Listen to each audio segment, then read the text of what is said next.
8:48 de la mañana y seguimos aquí a las 10 en ATV Más y les contamos que el líder opositor, Leopoldo López, continuará detenido y será juzgado por su presunta responsabilidad en los incidentes violentos del pasado 12 de febrero tras la decisión de un juzgado de Caracas de elevar la causa que se le sigue en juicio oral. La juez presentó su decisión, ratificó todas las peticiones del Ministerio Público.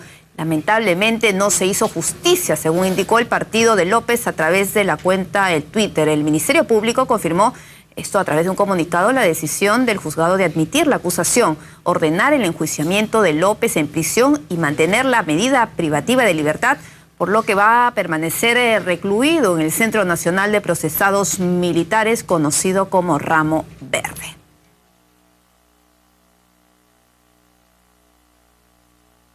Bueno, de inmediato se pronunciaron, por supuesto, distintas personalidades. Su esposa, Liliana Tintori, también la líder de la oposición, la ex parlamentaria Corina Machado. Y vemos lo que ellas han escrito. Liliana Tintori señala: la juez Adriana López no podrá dormir, no podrá ver a los ojos a sus hijos. Nadie podría hacerlo sin tener conciencia limpia. Nuevamente, dice Liliana Tintori, no se hizo justicia. Es lamentable que el gobierno haya reaccionado de esta forma. María Corina Machado, por su parte, señala que más tiene que pasar en Venezuela para que todos llamen al régimen por su nombre: dictadura. Esas son entonces las primeras reacciones de María Corina Machado también, que señala que Venezuela amanece espantada frente al régimen de terror que pretenden imponer.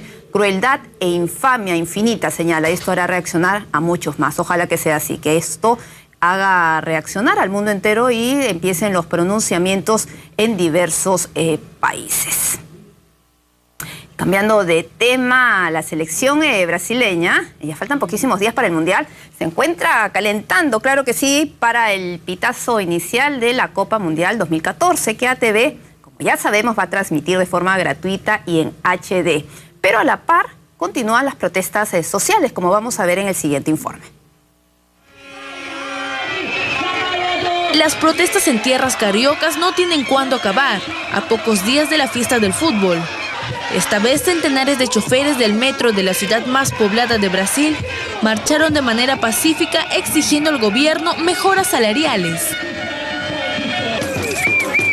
Los manifestantes, que se han declarado en huelga indefinida, realizaron un plantón a las afueras del estadio Arena Corinthians en medio de un fuerte resguardo policial. Luego del categórico 4-0 frente a su similar de Panamá en el estado de Goiás, donde Neymar y compañía brillaron por su excelente toque de balón a 7 días para su ansiado debut en el Mundial de Fútbol. La selección anfitriona Brasil arribó a la ciudad de Teresópolis para continuar con sus entrenamientos en la sede ubicada en las montañas de Río de Janeiro. El conjunto de Croacia, que participará por 4º año consecutivo en el Mundial, llegó a Salvador Bahía con el sueño de dar el gran golpe cuando se mida con el mismísimo Brasil el jueves 12 de junio en Sao Paulo. Asimismo, la presidenta del país, Dilma Rousseff, cuestionada por su mandato, consideró como inapropiados los comentarios de la FIFA sobre la organización del Mundial.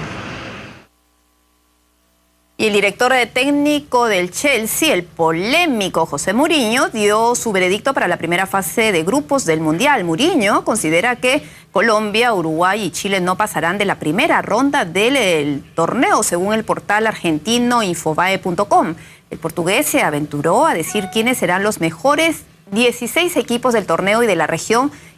Y en la región solo confía en Brasil, Argentina y México, entre este selecto grupo de selecciones. En ese sentido, se comenzó a especular con los posibles enfrentamientos en la segunda fase del Mundial, quedando Honduras y Ecuador. Abriría la posibilidad que Suiza se enfrente con Argentina en octavos. Finalmente, el informe que dice el portal argentino señala que si The Special One no falla en sus predicciones, Brasil jugaría contra Holanda en la instancia de los 16 mejores y México se podría medir con España. Además, Alemania versus Bélgica, Inglaterra versus Costa de Marfil, Italia con Bélgica, Francia con Nigeria y Rusia con Portugal.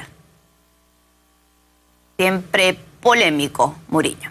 Y el Cristo Redentor se ha visto abarrotado de miles de turistas tras la llegada del Mundial Brasil 2014. Vea la siguiente nota que va a quedar sorprendido de lo lindo que resulta Brasil en esta época del año. ¡México! ¡México! ¡México! Es un buen mundial para todos, en paz, sobre todo. Viviendo a más no poder la fiesta del deporte rey, decenas de turistas provenientes de distintas partes del mundo desataron su algarabía al visitar el Cristo Redentor en Río de Janeiro. Los fanáticos del buen fútbol que esperan con ansias el pitazo inicial no perdieron tiempo y se tomaron los populares selfies desde lo alto de una de las 7 maravillas del mundo moderno. Estamos preparados Pero quien impuso un nuevo récord en este tipo de fotografías fue el joven inglés Lee Thompson, al sacarse un selfie desde la cabeza del Cristo Redentor. Thompson, que pidió permiso a la oficina de turismo, tardó casi 1 hora y media en subir a la cima de la estatua. Tras lograr su cometido, el fotoperiodista que realiza un documental sobre las incidencias del Mundial Brasil 2014 se tomó su selfie entrando en la historia. Recuerda que los 64 partidos de fútbol usted los podrá ver aquí en ATV, en HD y por supuesto totalmente gratis. Vamos a cambiar de tema y es que en entrevista con ATV Más en Noticias, el director ejecutivo de la Autoridad Autónoma del Tren Eléctrico aseguró que la escalera, la polémica escalera que se encuentra en el Museo del Cementerio Presbítero Maestro no pertenece al plan de ejecución del Metro de Lima. Escuchemos. La zona en la que nos encontramos, así como el museo de sitio, no forma parte de la estación. La estación se encuentra a mi derecha y es totalmente independiente de este acceso. De ninguna manera está en riesgo el patrimonio cultural de la ciudad constituido por este cementerio. El museo está fuera del cementerio. El museo está fuera del cementerio y no es necesario cruzar por el museo para llegar a la estación. Pero la escalera está dentro del cementerio. La escalera está dentro del cementerio, pero está integrada al museo de sitio. El museo de sitio es un recinto que está bajo administración de la beneficencia y tiene ingreso controlado por la propia beneficencia. Es decir, los pasajeros del metro no van a tener acceso directo. Bueno, y ahora nos vamos a enlazar vía telefónica desde Montevideo con Eduardo Rivas, él es periodista de nuestro canal aliado Montecarlo de Uruguay. Eduardo, muy buenos días, gracias por estar aquí en ATV Más. ¿Qué tal, Pilar? El gusto de saludarte a ti y a todos allí en Perú, con muchísimo gusto en el contacto, obviamente previo, que tiene mucho que ver con lo que encierra la gran expectativa que tenemos con el comienzo ya muy cercano de la Copa del Mundo. Bueno, cuéntanos un poco cómo está el ambiente, las expectativas, cuándo viaja la selección de Uruguay a Brasil. El próximo lunes Uruguay habrá de viajar después del mediodía. Aquí uruguayo emprenderá viaje rumbo a Belo Horizonte.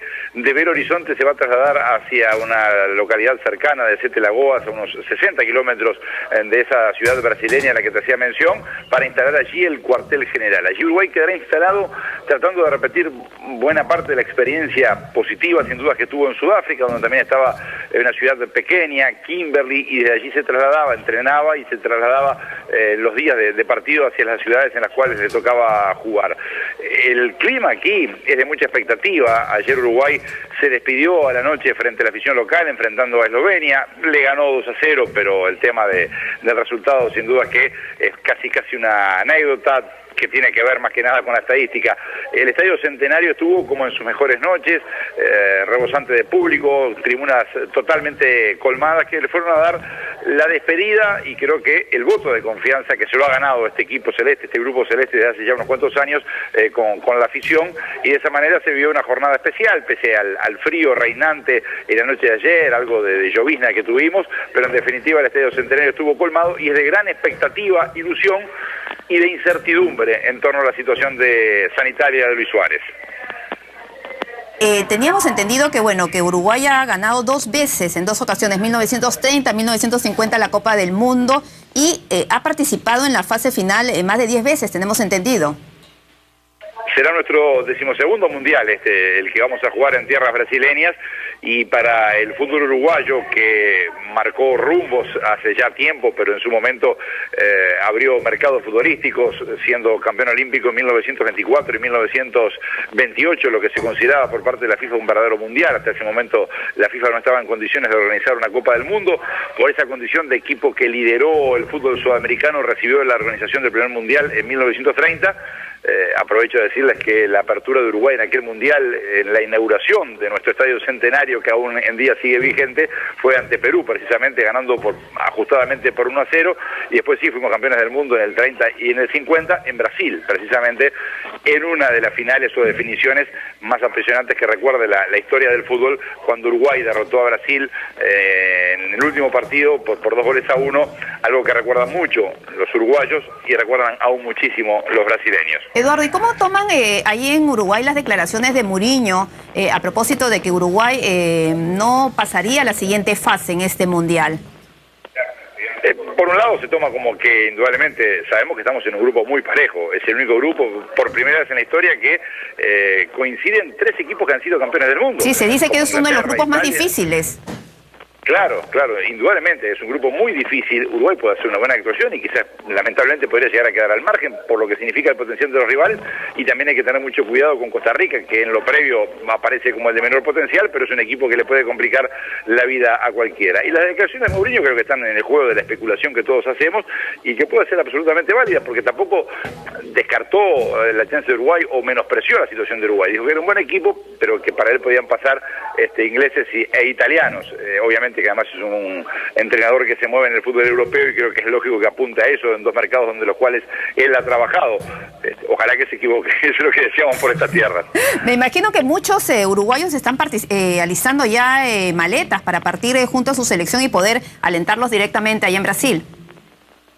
Sí, mucha gente está viajando, si bien por ejemplo 2 de los 3 partidos que juega Uruguay serán muy lejos de Uruguay porque serán en el nordeste brasileño, el primero en Fortaleza, el último en Natal, el partido ante Inglaterra que será en San Pablo, es una ciudad que nos queda mucho más cerca, 2 horas y media aproximadamente de vuelo aéreo, y de esa manera entonces ahí van a haber muchos uruguayos, pero están yendo creo que por todos los medios de transporte posibles, en camionetas particulares, obviamente que avión, que de excursiones.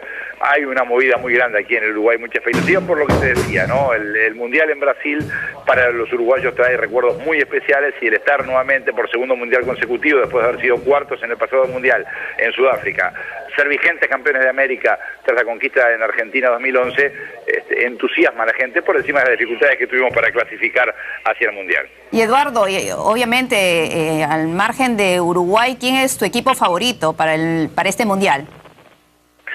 Creo que como siempre parten 4 o 5 equipos que están en condiciones, uno supone en lo previo, de pelear por el Mundial. Después siempre aparece alguna sorpresa. Indudablemente Brasil tiene jugadores, no sé si tiene equipo en sí, pero tiene jugadores individuales muy importantes. Es el local, siempre tiene un crecimiento el local con relación a este tipo de torneos. Después, por Sudamérica, Argentina, Europa, a mí me impresiona el fútbol de Alemania. Creo que es un equipo joven, que puede correr mucho, no es un detalle menor, más allá que ningún europeo nunca ha sido campeón en tierras americanas. Italia, con todo lo que encierra, creo que por ahí estará la definición del campeonato, por encima que, repito, veremos cuál es la gran sorpresa de este Mundial. Claro que sí, Eduardo, hay que esperar entonces cuál es la sorpresa de este Mundial Brasil 2014. Gracias por esta completa información, Eduardo Rivas, corresponsal de nuestro canal aliado Monte Carlo de Uruguay. Y con esta interesante entrevista ponemos punto final a esta nueva edición de A las 10 y ahora los dejamos con Pamela Bertis. Muy buenas tardes.